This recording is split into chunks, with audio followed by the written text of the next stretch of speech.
Shalom Bapak Ibu yang dikasih oleh Tuhan. Pada kesempatan ini kita sama-sama belajar dari kebenaran firman Tuhan yang terambil dalam Mazmur pasal 2 ayat 10 sampai dengan ayat yang ke-12. Firman Tuhan berkata demikian. Oleh sebab itu, hai raja-raja, bertindaklah bijaksana, terimalah pengajaran, hai para hakim dunia. Beribadahlah kepada Tuhan dengan takut dan ciumlah kakinya dengan gemetar, supaya ia jangan murka dan kamu binasa di jalan, sebab mudah sekali murkanya menyala. Berbahagialah semua orang yang berlindung padanya. Saudara yang dikasih oleh Tuhan, pada sore hari ini kita sama-sama belajar dari kebenaran firman Tuhan yang terambil dalam Mazmur pasal 2. Oleh sebab itu, saya akan membagikan kebenaran firman yang terambil dari tema hidup dalam pengurapan Tuhan. Hidup dalam pengurapan Tuhan artinya orang yang dipilih Allah atau orang yang dipilih oleh Tuhan untuk menjalankan perintah Tuhan, untuk menjalankan kehendak Tuhan dengan kasih Tuhan, dengan perintah Tuhan yang ada pada diri seseorang yang diurapi oleh Tuhan, yaitu untuk melakukan kewajibannya sebagai seorang hamba, sebagai seorang pemimpin yang dipercayakan oleh Tuhan. Saudara yang dikasih oleh Tuhan, kita hidup dalam pengurapan. Siapa yang hidup dalam pengurapan? Yaitu orang yang mau mendengarkan firman Tuhan, orang yang mau diberi hidupnya kepada Tuhan, agar hidupnya diberkati, agar Tuhan melihat kesetiaan bahwa kita adalah orang yang setia untuk melakukan kewajiban tanggung jawab apa yang Tuhan percayakan dalam hidup kita.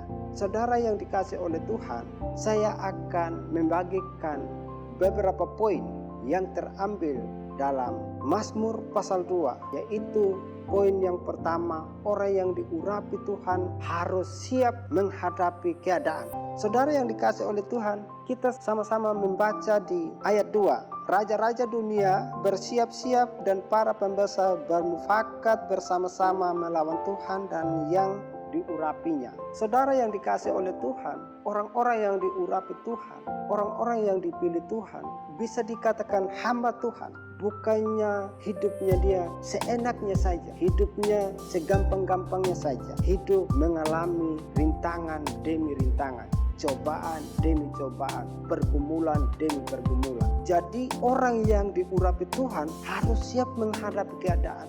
Entah keadaan ekonomi, entah keadaan keuangan, entah keadaan keluarga, entah keadaan pekerjaan, apapun masalah yang kita hadapi, persoalan yang kita hadapi, bagaimanakah harus kita mampu untuk melewati semuanya itu? Dengan cara apa? Bagaimanakah kita harus mampu? Bagaimana kita harus kuat? Kita harus melibatkan Tuhan dalam kehidupan kita agar kita terus dikuatkan, agar terus kita dimampukan, sehingga kita adalah orang-orang yang memiliki kemenangan karena Tuhan ada di pihak kita, karena Tuhan menolong dalam diri kita. Mengapa kita harus perlu melibatkan Tuhan? Karena Tuhan adalah kekuatan hidup kita. Tuhan tidak akan pernah membiarkan hidup kita sebagai seorang diri saja, tetapi Tuhan akan terus mengkawalkan hidup kita sehingga kita dikuatkan, dimampukan untuk melewati proses demi proses, tantangan demi tantangan yang ada dalam diri kita. Saudara yang dikasih oleh Tuhan.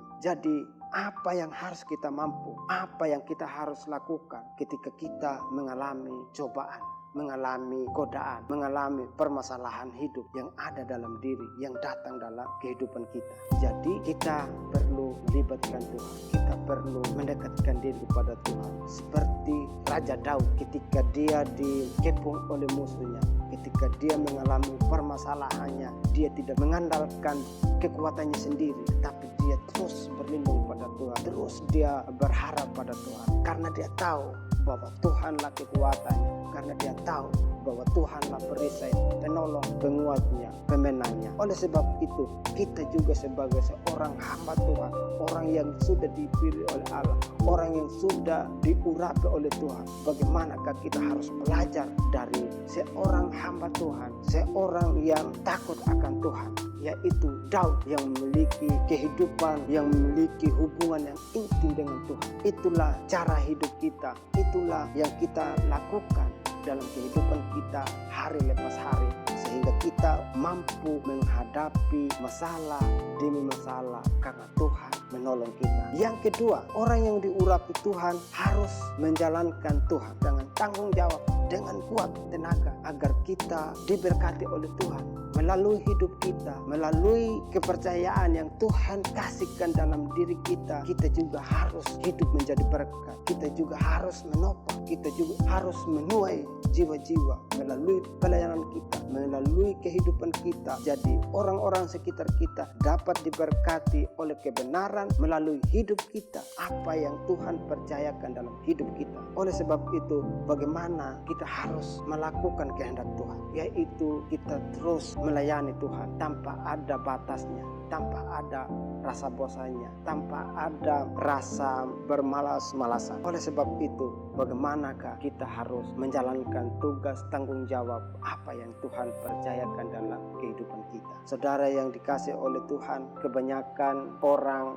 yang sudah dipilih oleh Tuhan, orang yang sudah diurapi oleh Tuhan, dia pergi meninggalkan pelayanan, dia pergi meninggalkan Tuhan. Dia tidak mau melakukan apa yang Tuhan lakukan, apa yang Tuhan percayakan. Tetapi oleh kebenaran firman Tuhan pada hari ini, buat saudara dan saya, bagaimana kita harus mau menjalankan perintah Tuhan, mau menjalankan kebenaran firman Tuhan, sehingga melalui hidup kita banyak jiwa-jiwa yang kita selamatkan oleh kebenaran firman Tuhan. Yang ketiga, orang yang diurapi Tuhan selalu meraih kebahagiaan. Saudara yang dikasih oleh Tuhan, mari kita baca bersama-sama di ayat 12 bagian B. Berbahagialah semua orang yang berlindung padanya. Saudara yang dikasih oleh Tuhan, orang yang berlindung pada Tuhan pasti memiliki kebahagiaan. Mengapa kita memiliki kebahagiaan? Karena Tuhan sudah menolong hidup kita, karena Tuhan